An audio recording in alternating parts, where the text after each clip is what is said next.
Jadi kita akan bahas hari ini mengenai paragraf narasi, paragraf deskripsi, paragraf eksposisi, paragraf argumentasi, dan paragraf persuasi. Nah, yang kita bahas di sini adalah pengertian dan contoh-contohnya. Nah, seperti sebelumnya saya ucapkan terima kasih kepada teman-teman yang sudah nonton video channelnya Aska Puan, kemudian juga sudah like dan juga sudah subscribe. Saya ucapkan banyak-banyak terima kasih. Nah, langsung saja yang pertama kita lihat yaitu paragraf narasi. Nah, paragraf narasi adalah paragraf yang menceritakan suatu peristiwa atau kejadian sesuai urutan waktu dengan tujuan pembaca seolah-olah mengalami kejadian yang diceritakan. Nah, ini maksudnya adalah paragraf yang sifatnya bentuknya menceritakan, ya, seperti kita membaca sebuah novel, ya. Oke, langsung kita lihat contohnya. Puan adalah sosok anak yang tangguh. Di usianya yang masih batita, tak setetes pun air matanya keluar. Padahal panasnya knalpot itu telah menyentuh betis kakinya. Nah, seolah-olah ya diceritakan, ya, paragraf yang menceritakan kita itu melihat, ya, atau mengalami kejadian ceritanya itu. Nah, itu disebut dengan paragraf narasi. Jadi yang perlu kita ingat pada paragraf narasi ini adalah sifatnya menceritakan. Nah, itu ya untuk paragraf narasi. Sekarang kita masuk paragraf deskripsi. Paragraf deskripsi adalah paragraf yang menggambarkan sesuatu menurut pengalaman panca indera manusia. Artinya, penulis ingin pembaca melihat, mendengarkan, maupun merasakan apa yang sedang mereka baca dari paragraf tersebut. Nah, jadi fokusnya kalau dia di paragraf deskripsi ini adalah menggambarkan, ya, menggambarkan. Nah, kalau tadi dia paragraf narasi, fokusnya kita adalah paragraf yang sifatnya menceritakan. Nah, bagaimana contoh paragraf deskripsi? Langsung kita lihat.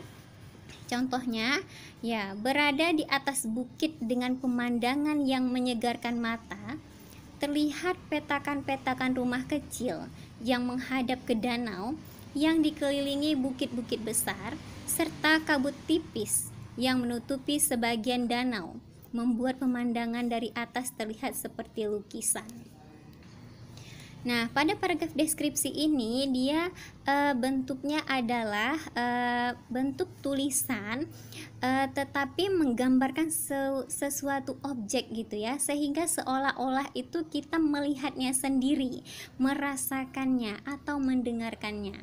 Nah, itu disebut dengan paragraf deskripsi. Langsung bisa kita bayangkan ketika misalnya kita baca contoh ini, langsung bisa kita bayangkan berada di puncak, ya, tinggi, kemudian melihat ke bawah, ya, kita lihat ada rumah, ya, yang terlihat kecil karena kita berada di atas, kemudian rumah itu menghadap ke danau, kemudian danau itu dikelilingi oleh bukit-bukit besar.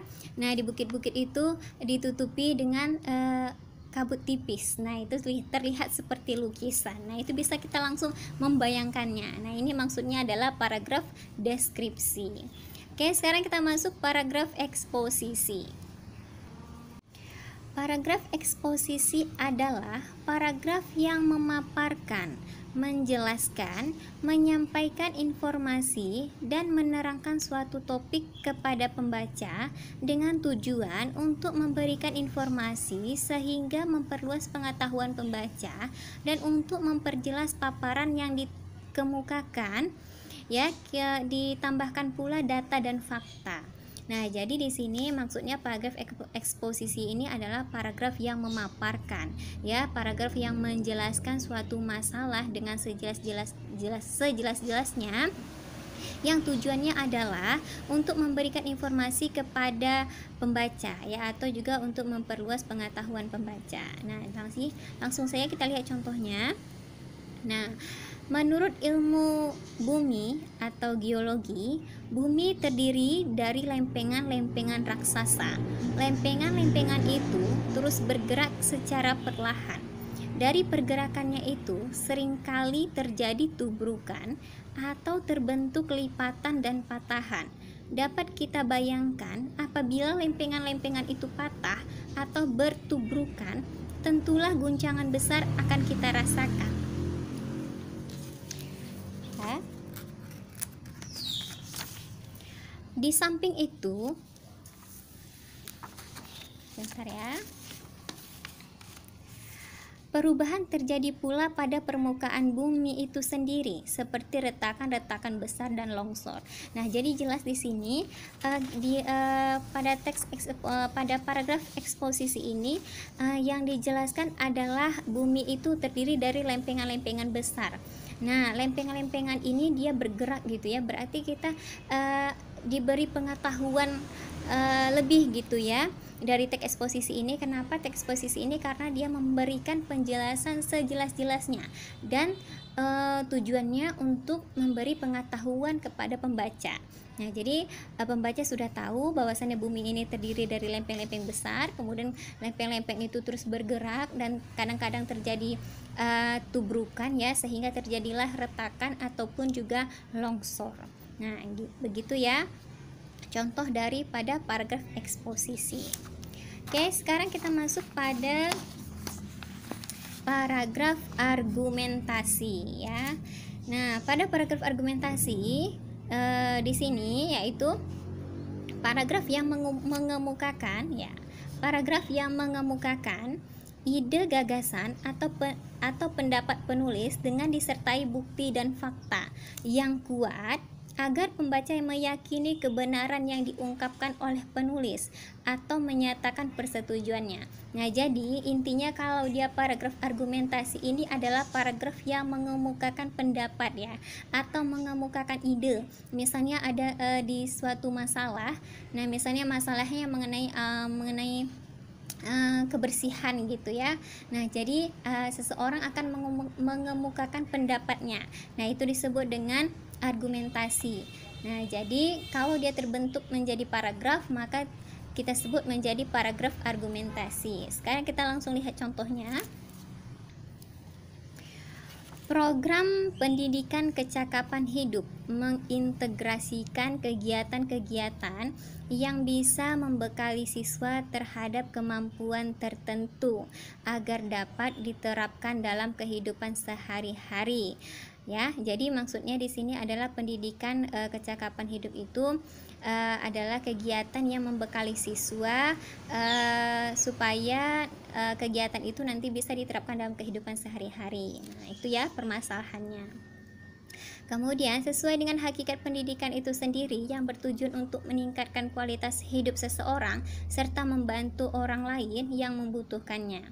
Sangat relevan jika di dalam menjawab persoalan pendidikan di Indonesia selama ini banyak pihak yang memaknai pendidikan secara dangkal, yakni sebagai sekumpulan pengetahuan yang harus dikuasai peserta didik. Pendidikan menjadikan ajang perlombaan untuk memperoleh label juara tertentu. Ada kecenderungan pula bahwa pendidikan lebih ditujukan untuk mencapai gelar. Proses pendidikan dilakukan untuk memenuhi persyaratan akademis di dalam meraih posisi jabatan ataupun suatu pekerjaan. Di dalam kondisi itulah pendidikan sudah hilang jati diri sebenarnya. Melalui pendidikan berbasis kecakapan hidup inilah para siswa didorong untuk mengembangkan kemampuan belajar, menyadari dan mensyukuri potensi diri untuk dikembangkan dan dipraktekkan. Nah, ini saya ambil saya kutip dari buku Bahasa Indonesia ya, Cerdas Berbahasa Indonesia kelas 10 untuk tingkat SMA halaman 57. Nah, jadi maksudnya di sini adalah paragraf argumentasi ini adalah dia memberikan suatu pendapat atau suatu gagasan ataupun suatu ide terhadap suatu permasalahan. Nah, permasalahannya tadi yaitu dia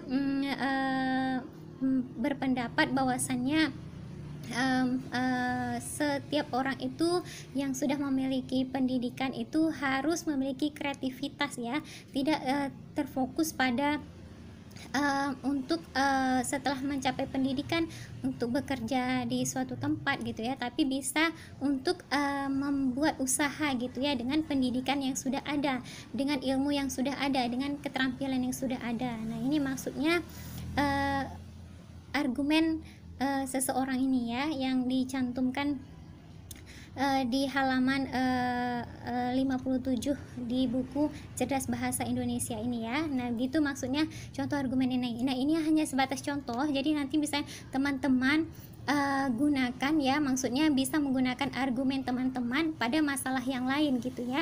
Jadi di sini kita belajar untuk mengemukakan argumen tapi dalam hal positif.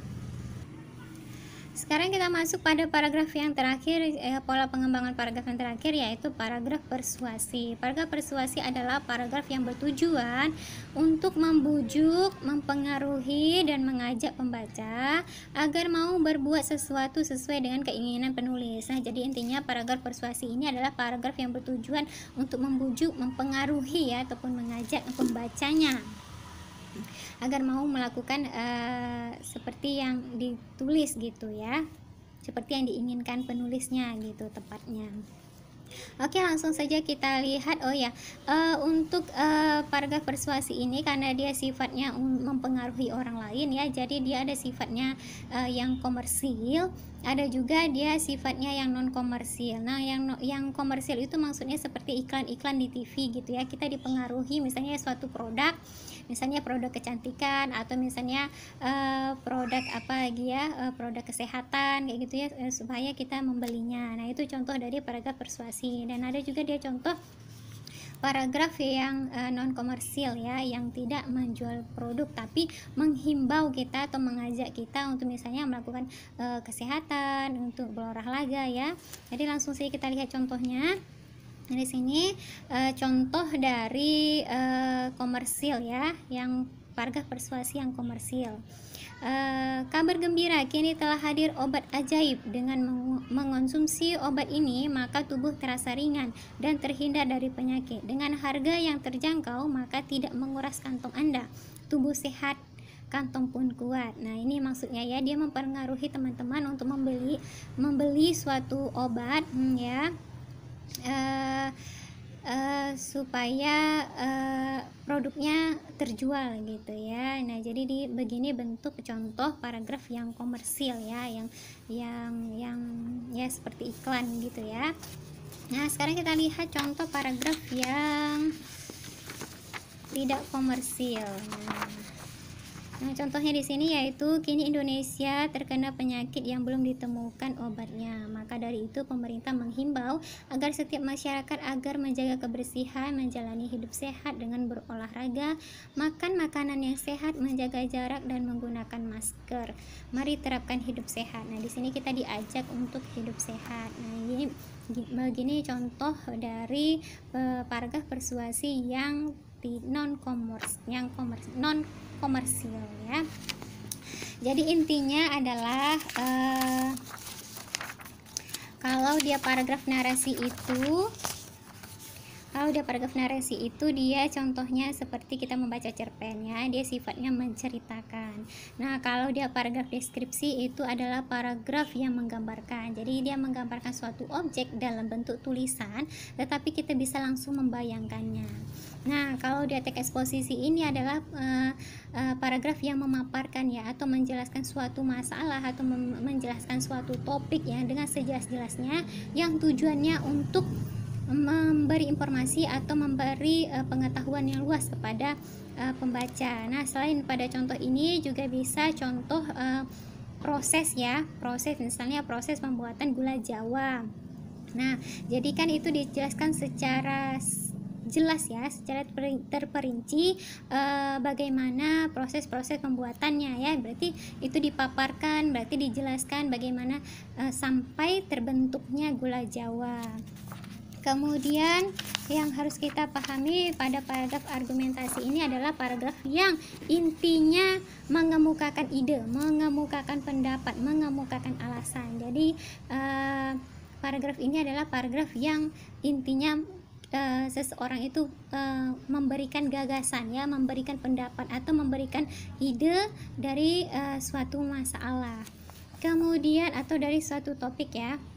Kemudian untuk paragraf persuasi ini yang perlu kita ingat adalah paragraf persuasi ini adalah paragraf yang mempengaruhi ya, atau membujuk ya, atau mengajak pembacanya gitu ya, agar melakukan sesuatu yang diinginkan gitu ya, yang diinginkan penulisnya, baik itu yang komersil maupun yang tidak komersil. Oke, sampai di sini saja video kali ini, dan untuk giveaway-nya kita tunda dulu ya teman-teman, sampai nanti channel Aska Puan menuju 2000 subscriber, maka kita adakan lagi giveaway-nya ya teman-teman. Dan terima kasih saya ucapkan kepada teman-teman yang sudah berpartisipasi, dan semoga videonya bermanfaat. Sampai jumpa lagi pada video-video berikutnya. Dadah.